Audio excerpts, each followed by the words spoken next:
È stata fissata per martedì 13 dicembre l'autopsia sul corpo di Davide Rebellin, l'ex campione di ciclismo travolto e ucciso da un tir pirata mercoledì scorso lungo la regionale 11 a Montebello Vicentino.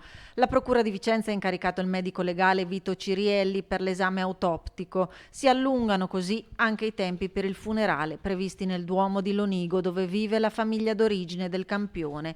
Solo dopo l'autopsia arriverà il nulla osta del magistrato per poter celebrare le esequie.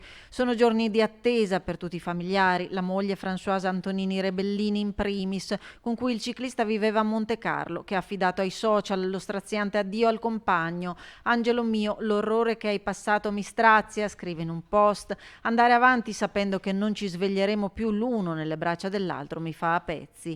E a piangerlo è tutta la comunità di Lonigo, sotto shock anche per le modalità dell'incidente, in cui emerge dalle ricostruzioni della procura berica che l'autista alla guida del tir, 62enne, fuggito in Germania e con precedenti commessi in Italia, si sarebbe accorto di quanto accaduto, tanto da scendere dal camion e avvicinarsi al corpo per poi risalire sul mezzo e scappare.